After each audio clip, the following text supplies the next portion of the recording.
Hey everyone, this is Jennifer Beamer, owner-operator of Exploit Dyed Art by Science, and this is Fiber Talk episode number 8, and today we are going to be talking about Corriedale wool. Now, this is one of those wools that I've seen before at fiber shows, and you can find it pretty regularly actually at the yarn shop, but I didn't really know much about it. So when I was talking with my friend in Japan about the kinds of wool she has on hand, she listed them off, and of course Corriedale was among them. Now, the ones that I'm actually dealing with today are domestic from Japan, but I think a lot of this information will apply for breeders in the US and in the UK. Now, for my personal breed study, it's always good to take samples, so that's what I've done here. I have some samples, and it's always good, like when you're doing a breed study, to do a sample of each thing along the way so that you always have that kind of like slice of the process. So a lot of people can be confounded by Corriedale. So it ranges in diameter in terms of fineness. So it can be very fine, closer to merino, or it could be very coarse, like was it 56s, the higher end to like 35 max usually in terms of micron count, so it's kind of a wide range. And a lot of times people will not coat their animals, so you'll end up with a raw lock that's kind of like this, and as you can see there is a little bit of vegetable matter here at the tip, but there's, you know, not a whole lot of vegetable matter. But this was actually a fairly clean lock. They're not always so clean. This one was sort of middle of the road clean. Now, Corriedale is a relatively modern breed, so according to the Fleece and Fiber Sourcebook, it says 1880 is when it was being developed. So basically, you have something that has merino-like characteristics because merinos were crossed with, I think, Lincolns and maybe Leicesters. That's what Deb Robeson here says. But I think there also might be some Romney in there because it talks, the particular article also talks about the hardiness of the particular animal. So if you look at the lock, it actually does have a lot of Romney characteristics about the crimp. So there's that. And then I also have here the washed lock. So I washed it, and basically I just had the lock, and I brushed one end and flipped it over, and I brushed the other end, and it brushes very easily and very nicely. Now I found when I washed both this wool and Suffolk, there was a little bit of yellow staining near the tips, so the bottom half of the lock is white and the top half of the lock is usually some kind of shade of yellow. I feel like that's pretty common because all the Corriedale I've worked with, at least from Japan, has that characteristic about it. So you should take that into consideration when you're actually dyeing this wool, because if you want something that's going to give you a nice pure color, I don't know if Corriedale is really going to be the wool for you. Now, like I said, it's one of those wools that has a lot of variety. So from animal to animal, it might produce a fleece that's either extremely fine or extremely not fine. So basically, your best bet with working with Corriedale is to either use it as a multi-purpose medium grade wool. So if you want to weave blankets, or if you want to make scarves with, for people who don't have super sensitive skin, then you can just get whatever you want and you'll be pleased with the result. However, if you want to be a little choosy and you're actually at a fiber event or you know of a farm that has it, you can go there and actually test the locks themselves. So you can get a fleece that's very fine, things from lambs or yearlings, you know, animals that have maybe only gone through their first or second clip might have a finer fleece than an adult. It's a little bit older. But I found that with working with it, it was extremely wonderful. So with finer fleeces, you often run into the problem of, vegetable matter kind of sticking to it, and that's really a big pain, but it happens. Corriedale, on the other hand, if it's of the finer fleece, which actually mine was, it was very soft to work with, not anything really close to merino, but I could tell that I could wear it around around my neck, close to my skin, and I would actually have a hard time differentiating it from other wools that are in the similar 25-ish micron range. But one of the things that I found about working with Corriedale is that despite the fact that, maybe the wool isn't, or maybe the sheep isn't coated while the wool is growing, the vegetable matter falls out extremely easily. So I just flicked open all the locks and it was pretty much ready to go at that point. Didn't really need to do much extra processing, and I didn't really need to do a lot of picking at the wheel. So the little bit of vegetable matter that was still in the yarn as I was making it fell out as I was spinning. So almost none of it actually ended up in the yarn, and I didn't have to do a lot of stopping and starting to pull out all those little pieces. So if you're looking at a fleece and it wasn't coated and there's stuff in it, don't panic. It'll probably be okay. It might involve a little bit of extra work, but really not a whole lot of extra work. I mean, if we're starting with a raw fleece here, I mean, come on. We're talking about maybe an extra hour to process than otherwise. Not a big amount in the grand scheme of things. But one thing that I loved about it was a very greasy wool. Now, finer wools tend to be greasier than the medium or coarse or long wools, so you're going to lose a lot of weight just from the scouring process. But I actually wanted to do a little experiment.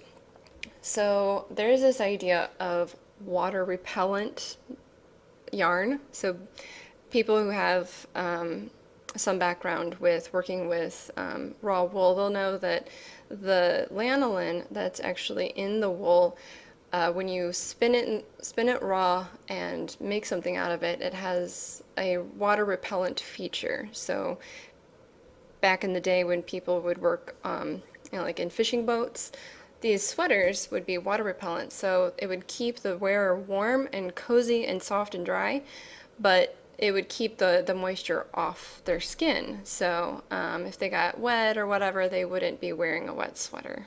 That would be bad.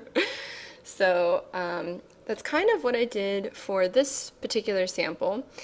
And what I found actually was, because it is a little bit on the heavy side when it comes to the grease, I decided instead of the usual around 10% of lanolin that I keep on all of my wool, that just sort of helps preserve it and condition it so that the wool lasts and is really sturdy.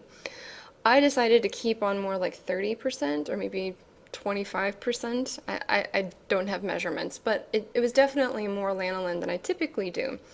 And then I opened up all the locks, and then I put it on my hackle, and I made a hand-combed roving. And that's what I used to spin this. And this is a 3-ply, probably fingering weight yarn.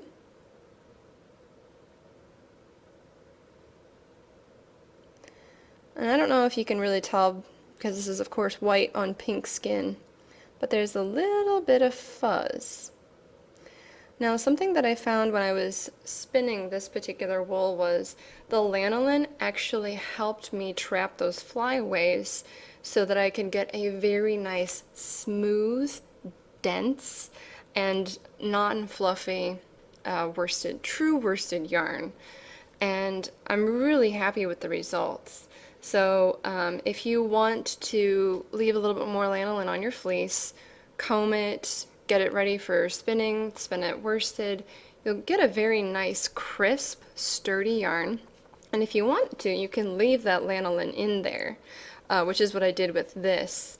I'm still kind of on the fence about how I feel about it, because it does make the yarn slightly stiffer, But if you're going to make things like socks, if you're going to knit a sweater, if you're going to weave something that's going to need some kind of water repellent feature, let's say a picnic blanket, you know, you can leave the lanolin on there and it will not only protect the wool, but it will also have this feature of being water repellent. So if you don't like that, which again, I might be on the fence about this, something that you can do is when you're all done and you've spun it and it's finished, in the finishing process, you can actually scour the yarn to remove more of that extra lanolin. And as a result, the yarn will be softer, not as water repellent, of course, but it'll be much more squishy and it won't have that lanolin feel. I can actually hear how crisp it is from squeezing it. So yeah, this was really a very wonderful wool to spin. It pretty much spun itself. Combination with my wheel and my skills and the wool, I mean, really, this didn't take too long to spin. The one thing I will say, and I didn't mention this on my post about Suffolk on the blog, I decided not to make a 3-ply Navajo ply with Suffolk because I was concerned about its micron diameter and its unwillingness to bend. It will bend a little bit, but in order to make a 3-ply from a single, you have to sort of make a giant crochet chain, and so there are going to be these little spots where the yarn kind of folds up on itself in a loop. And some wools are actually better at burying those spots where the yarn is looped, more so than others. And I noticed when I was looking at this particular skein that in a few places it didn't do that as much as I had imagined. So I will show you here. See if we can get this to focus. Okay, so you see that little blob in the center there? We're looking at this. There we go. So that little blob, if I were to untwist this a little bit, I can see actually that that is where one of the loops was for my 3-ply. Now, it's not a big detriment to the yarn, and it might actually go away if I remove more of the lanolin. That's a possibility. But if it doesn't, it's worth keeping in mind that you should probably test this wool to see how it looks when you do a 3-ply in this manner. Because if you don't like it, then you know you won't be wasting your entire amount of wool to find that out. So, but the great thing that I love about this particular wool is it blends very nicely with a bunch of other wools. So we have this yarn here, which is a blend of, it was 60% CVM and 30% Corriedale. And then I have a little bit for bamboo and Angelina. So there's just a little bit of sparkle in it, just enough to be interesting. So yeah, basically you can see a little bit of the sparkle here. There's just enough. It's the same color as the blue, which is the Corriedale that I dyed. There's just enough of the sparkle to give it some interest, but not a ton. Now this one I spun as a 2-ply, so it's roughly lace to fingering weight, probably more like fingering weight. Funny story, I left my spinner's control card actually in Korea. I kind of feel silly about that, but whatever. Anyway, so yeah, this was actually a dream to spin. It spun pretty much on its own, and CVM has a lot of crimp, a lot of bounce, and it's finer in micron diameter than the Corriedale, but the Corriedale gives it a lot of body. It gives it strength, it gives it durability. So after spinning this, you know, I can tell like how squishy it is. It's very wonderful.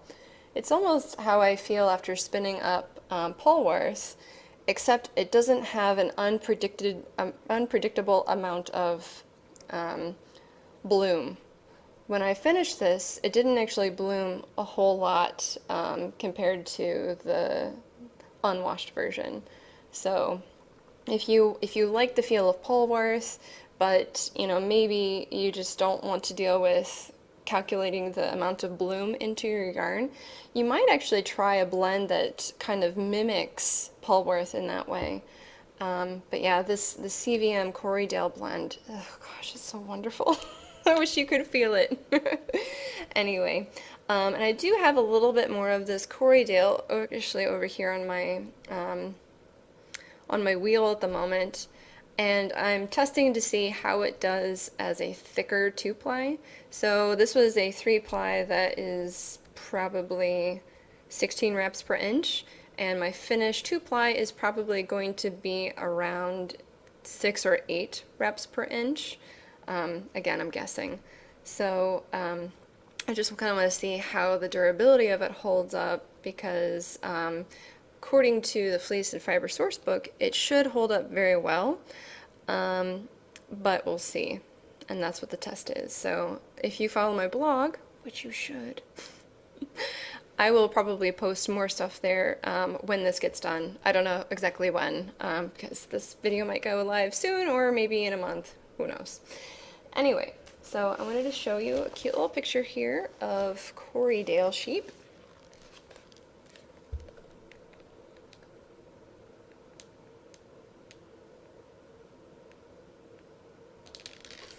And if you have seen a picture of merinos, you will know that they look very similar.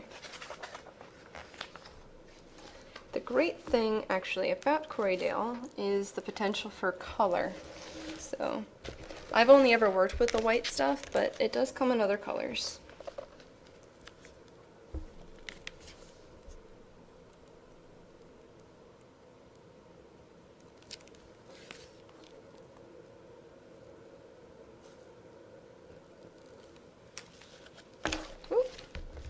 So yeah, there's a lot of potential with Corriedale, and because it's one of those breeds that is found in more commercial locations like yarn shops, you might even be able to find it at slightly bigger stores than local yarn shops. I'm not exactly sure where you can find it all.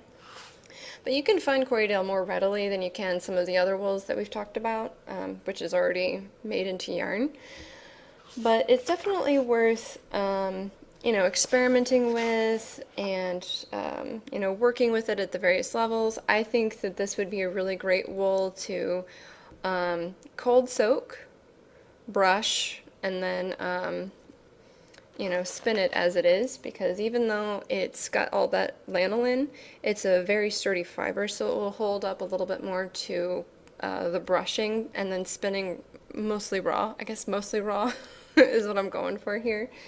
If you tried to do that with a finer fleece, say merino, for example, you will probably break the actual fibers during that process. There's a lot of lanolin and the fibers aren't as thick, so they won't hold up to the stress of being brushed when there's lanolin in it. So, but I didn't encounter any of that kind of thing when I was working with this being 25-ish% coated in lanolin. So I think it would be able to hold up very well without creating noils or neps. So anyway, if you like this video, please give me a thumbs up and subscribe if you haven't already. If you have a suggestion for a wool and you want me to talk about it or review it, or even if I've already done a video on something and you want to know more, you can certainly leave a comment below, or I've got some other contact details where you can go and get a hold of me that way. And I will be back with the next video probably soon. Thanks for watching. Bye!